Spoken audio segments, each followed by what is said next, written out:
सर्वेभ्यो नमो नमः। प्रिय विद्यार्थियों, आज हम लोग चर्चा करने जा रहे हैं अष्टमी कक्षा के चतुर्दश पाठ आर्यभट्ट के संपूर्ण अभ्यास की। तो इस संपूर्ण अभ्यास के अंतर्गत जितने भी प्रश्न आएंगे उन सभी प्रश्नों की हम चर्चा करेंगे। तो जिस बच्चे ने भी मेरे चैनल को अभी तक सब्सक्राइब नहीं किया है, सब्सक्राइब जरूर कर लीजिए। तो आइए देखते हैं प्रथम प्रश्न, अभ्यास का पहला प्रश्न। एक पदेन उत्तरत, अर्थात एक पद में उत्तर दीजिए। सूर्य कस्याम दिशायाम उदेति, सूर्य सूरज या सूर्य कस्याम दिशायाम किस दिशा में उदेति उदय होता है। तो यहाँ पे स्त्रीलिंग में सप्तमी एक वचन में पूछा है बच्चों, किम शब्द के सप्तमी एक वचन कस्याम, तो इसीलिए हम क्या कर देंगे, पूर्व दिशा शब्द है तो पूर्व दिशा का बालिका की तरह रूप चला देंगे पूर्व दिशायाम। तो सूर्य पूर्व दिशायाम उदेति, वन वर्ड में आंसर। आर्यभट्ट स वेधशाला कुत्र आसीत्, आर्यभट्ट की जो वेधशाला प्रयोगशाला वो कहाँ पे थी। तो हम लोगों ने चैप्टर में पढ़ा था पाटलिपुत्रे, पटना में ही उनकी प्रयोगशाला थी। ग प्रश्न, महान गणितज्ञ ज्योतिर्विद कह आसीत्, महान मैथमेटिशियन, गणितज्ञ मतलब गणित को जानने वाला, और ज्योतिर्विद ज्योतिष विद्या को जानने वाले कौन थे। तो उत्तर आ जाएगा आर्यभट्ट। तो कह के जगह पे आ जाएगा आर्यभट्ट, मतलब वन वर्ड आंसर है। कह में पूछ रहे तो पुल्लिंग है, एक वचन है, इसीलिए हो जाएगा आर्यभट्ट। घ प्रश्न, आर्यभट्टेन कह ग्रंथ रचितः, आर्यभट्ट के द्वारा कौन सा ग्रंथ लिखा गया या रचा गया। आर्यभट्ट ने कौन सी ग्रंथ लिखी है, तो यह आर्यभट्टीयम, उस पुस्तक का नाम है आर्यभट्टीयम। ग प्रश्न, अस्माकं प्रथमोपग्रहस्य नाम किम, हमारे पहले उपग्रह अर्थात सैटेलाइट का नाम क्या है। हमारे भारत के पहले सैटेलाइट का नाम क्या है। तो उत्तर आ जाएगा आर्यभट्ट। पहले सैटेलाइट का नाम क्या, आर्यभट्ट। आइए दूसरा प्रश्न देखते हैं। पूर्ण वाक्य न उत्तरत, फुल सेंटेंस में पूर्ण वाक्य में उत्तर देने के लिए बोल रहे हैं।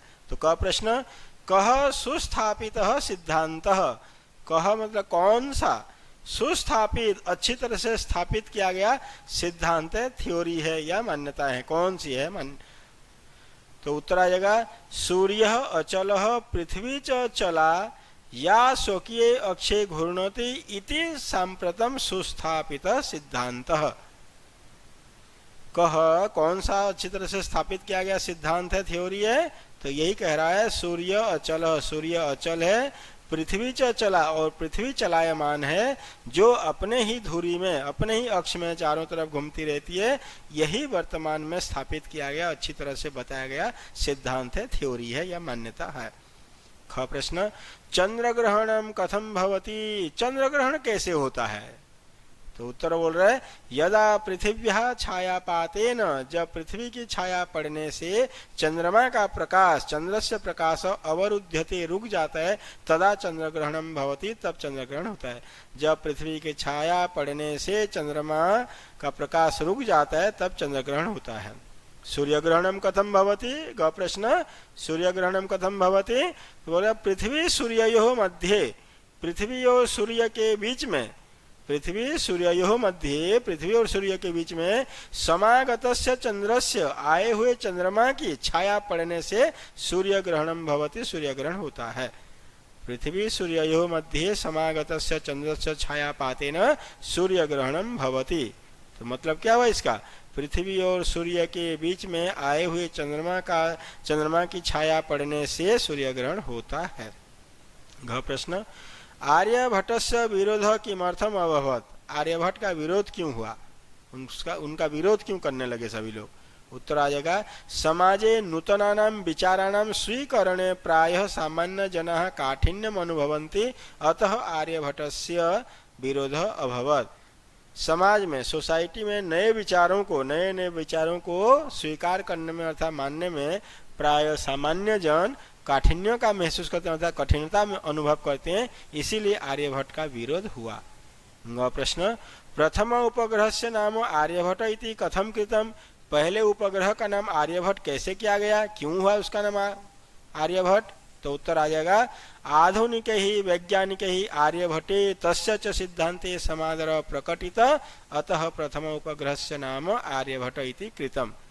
मतलब हो गया इसका, आजकल के वैज्ञानिकों ने आर्यभट्ट और उनके सिद्धांत पर, उनके थ्योरी पर आदर प्रकट किया, सम्मान दिया, इसीलिए पहले उपग्रह का नाम आर्यभट्ट किया गया। तीसरा प्रश्न, रेखांकित पदानि आधृत्य प्रश्न निर्माणम कुरुत। रेखांकित पदों को आधार मानकर, जिस शब्द के नीचे अंडरलाइन है उसी शब्द को हम बेस मान करके प्रश्न निर्माण करेंगे। और इस प्रश्न निर्माण के ऊपर बच्चों बहुत सुंदर वीडियो मैंने बनाया है, जिसने भी मेरे उन वीडियो को नहीं देखा है जरूर देखिएगा, तब आपको प्रश्न निर्माण अच्छे से समझ में आ जाएगा। तो यहाँ पे भी मैं फिर समझाने की कोशिश कर रहा हूँ। तो देखते हैं, सूर्य पश्चिमायाम दिशायाम अस्तम गच्छति। सूर्य पश्चिमायाम, तो पश्चिम दिशा में अस्त होता है। अब ये सप्तमी विभक्ति एक वचन है, इसमें सप्तमी विभक्ति एक वचन है, स्त्रीलिंग है, इसीलिए क्या हो जाएगा, किम शब्द का स्त्रीलिंग सप्तमी एक वचन, क्या आ जाएगा, कस्याम। सूर्य किस दिशा में अस्त जाता है, अर्थात अस्त होता है। ख प्रश्न, पृथ्वी स्थिरा वर्तते। पृथ्वी स्थिर है, इति परंपराया प्रचलिता रूढ़ी। ये परंपरा से चलने वाली रिवाज है। पृथ्वी स्थिर है, घूमती नहीं है, ये परंपरा से चली आ रही सिद्धांत है, मतलब रिवाज है, ऐसा कहा गया है। परंपराया, इसमें मूल शब्द परंपरा है, बालिका की तरह रूप चला है, तृतीया विभक्ति एक वचन है, तो और स्त्रीलिंग है, इसीलिए आ जाएगा कया। तो पृथ्वी स्थिर है, इति यह कया प्रचलिता रूढ़ी, किसके द्वारा प्रचलित किया गया, प्रचलित की गई रिवाज है। आइए गौ प्रश्न देखते हैं। आर्यभट्टस्य योगदानम गणित ज्योतिषा संबद्धम वर्तते। जो आर्यभट्ट का योगदान है, कंट्रीब्यूशन है, वो गणित ज्योतिष से संबंधित है, बोल रहे गणित ज्योतिष से संबंधित। तो गणित ज्योतिष शब्द में अंडरलाइन किया, गणित ज्योतिषा, इसमें है मूल शब्द गणित ज्योतिष, शकारांत है, तो इसका जब हम रूप चलाएंगे नपुंसक लिंग में चलेगा, ज्योति ज्योतिषी ज्योतिषी, ज्योति ज्योतिषी ज्योतिषी ज्योतिषा, तृतीया व्यक्ति एक वचन है, इसी नपुंसक लिंग है, इसलिए यहाँ पे किम शब्द नपुंसक लिंग एक वचन में बनेगा केन, किम के कानी, किम के कानी केन। तो आर्यभट्ट का योगदान किससे संबंध है या संबंधित है। घ प्रश्न देखते हैं। समाजे नूतन विचाराणाम स्वीकरणे प्राय सामान्य जनः काठिन्यम अनुभवन्ति। समाज में नए विचारों को स्वीकार करने में प्रायः लगभग जन साधारण अर्थात सामान्य जन कठिनता का महसूस करते हैं। सामान्य जन महसूस करते हैं, तो कौन महसूस करते हैं, और जन शब्द यहाँ पे सामान्य जन पुल्लिंग है, प्रथम व्यक्ति बहुवचन है, इसीलिए यहाँ पे इस जगह पे क्या आ जाएगा, के। तो समाजे, समाज में नए विचारों को स्वीकार करने में कौन काठिन्य महसूस करते हैं, कठिनता महसूस करते हैं, फीलिंग करते हैं। पांचवा प्रश्न, पृथ्वी सूर्ययोः मध्ये चंद्रस्य छायापातेन सूर्य ग्रहणम भवति। पृथ्वी और सूर्य के बीच में चंद्रमा की छाया पड़ने से सूर्य ग्रहण होता है। तो पृथ्वी सूर्ययोः, सप्तमी व्यक्ति द्विवचन है, तो पृथ्वी और सूर्य के मध्य में, सूर्य के मध्य में, तो बेटे ये षष्ठी और सप्तमी दोनों में आता है, तो यहाँ पे षष्ठी व्यक्ति है। पृथ्वी और सूर्य के मध्य में चंद्रमा की छाया पड़ने से सूर्य ग्रहण होता है, तो यहाँ पे किम शब्द का षष्ठी द्विवचन में आ जाएगा कयोः। कयोः मध्ये चंद्रस्य छायापातेन सूर्य ग्रहणम भवति। अब चौथा प्रश्न देखते हैं। मंजुषातः पदानि चित्वा रिक्त स्थानानि पूरयत। ये मंजुषा है, इसी में से ये शब्द जो दिए हुए हैं, इसमें इन्हीं शब्दों को लेकर के हमें रिक्त स्थान पूरा करना है। पहले अर्थ को समझ लेते हैं। नौकाम, नाव को, पृथ्वी, पृथ्वी, तदा तब, चला मतलब चलने वाली, अस्त मतलब अस्त। अब देखते हैं। सूर्य पूर्व दिशायाम उदयति, सूर्य पूर्व दिशा में उदय होता है। पश्चिम दिशायाम च, और पश्चिम दिशा में डैश जाता है, क्या होता है, अस्तम, तो हो जाएगा अस्तम गच्छति। ख प्रश्न, सूर्य अचल, सूर्य अचल है, पृथ्वी च चला, और पृथ्वी चलने वाली है। ग प्रश्न, डैश स्वकीय अक्षय घूर्णति, डैश अपने ही धुरी में घूमती रहती है, तो क्या हो जाएगा उसके जगह पे पृथ्वी, पृथ्वी अपनी धुरी में ही घूमती रहती है। घ प्रश्न, यदा पृथिव्याः छायापातेन चंद्रस्य प्रकाश अवरुध्यते डैश चंद्र ग्रहणम भवति। यदा, जब पृथ्वी की छाया पड़ने से चंद्रमा का प्रकाश रुक जाता है, तदा मतलब तब चंद्र ग्रहण होता है, तो तदा आ जाएगा यहाँ पे। नौकायाम उपविष्ट मानव डैश स्थिराम अनुभवति, नाव पर बैठा हुआ मानव नौका को ही स्थिर महसूस करता है, नौकाम, नाव को ही। आइए पांचवा प्रश्न देखते हैं। संधि विच्छेदम कुरुत, अर्थात संधि विच्छेद कीजिए। ये जो शब्द दिए हुए हैं इनको हम संधि विच्छेद करेंगे। ग्रंथोयम, तो इसका संधि विच्छेद हो जाएगा ग्रंथः प्लस अयम। अब कैसे बना, यहाँ पे विसर्ग संधि है। ग्रंथः विसर्ग से पहले थ में अ है और विसर्ग के बाद भी अ है, तो यहाँ पे क्या करते हैं बच्चों, इस विसर्ग को ओ कर देते हैं और बाद वाले अ को अवग्रह चिन्ह में बदल देते हैं। ये विसर्ग संधि का नियम है।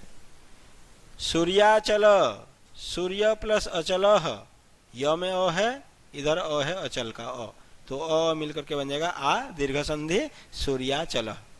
तथैव, तथा प्लस एव, थ में आ है, बाद में ए है, अ आ के बाद ए आने पे दोनों मिलकर के ए बन जाते हैं वृद्धि संधि के नियम से, तो बन जाएगा तथैव।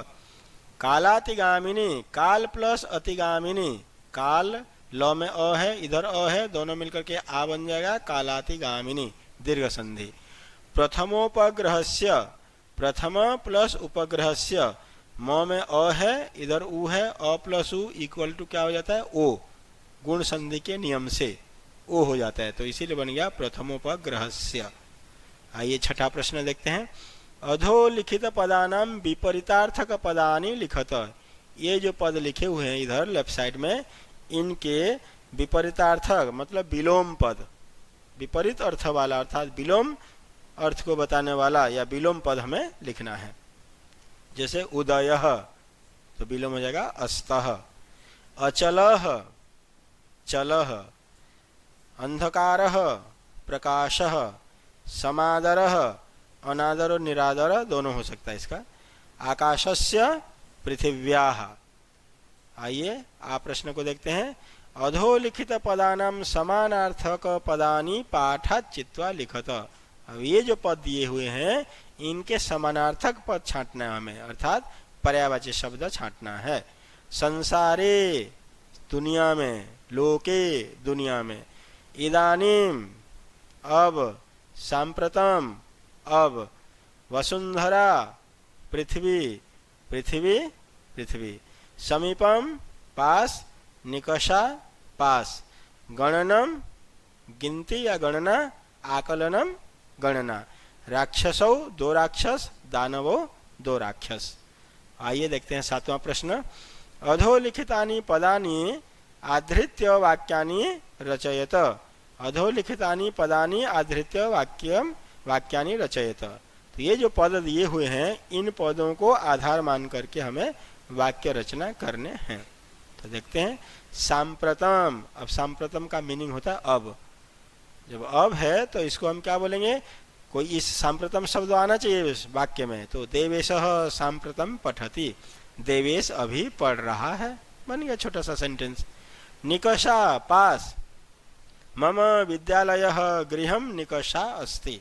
मम विद्यालयः, मेरा विद्यालय, गृहं निकषा, घर के पास, अस्ति मतलब है, तो यहाँ पे आ जाएगा आपका निकषा शब्द यूज हो गया। परितः, चारों तरफ। रात्रो ग्रामं परितः पशवः भ्रमन्ति। रात्रो, रात में। ग्रामं परितः, गांव के चारों तरफ। पशवः भ्रमन्ति, जानवर घूमते रहते हैं। उपविष्टः, बैठा हुआ। तो रमेशः बसयाने उपविष्ट अस्ति, रमेश बस में बैठा हुआ है। रमेशः बसयाने उपविष्टः अस्ति। कर्मभूमिः, कार्यक्षेत्र। मम कर्मभूमिः पाटलिपुत्रम अस्ति, मेरा कर्मभूमि, मेरा जो कार्यक्षेत्र है वो पाटलिपुत्र है। वैज्ञानिकः, साइंटिस्ट। अब्दुल कलामः एकः वैज्ञानिकः आसीत्, अब्दुल कलाम एक वैज्ञानिक थे। तो प्रिय विद्यार्थियों, इस प्रकार से हमारा ये संपूर्ण अभ्यास संपन्न होता है। अगले वीडियो में फिर मैं पुनः आप सबके सामने उपस्थित होऊंगा। तब तक के लिए धन्यवाद। नमो नमः। जयतु संस्कृतम, जयतु भारतम।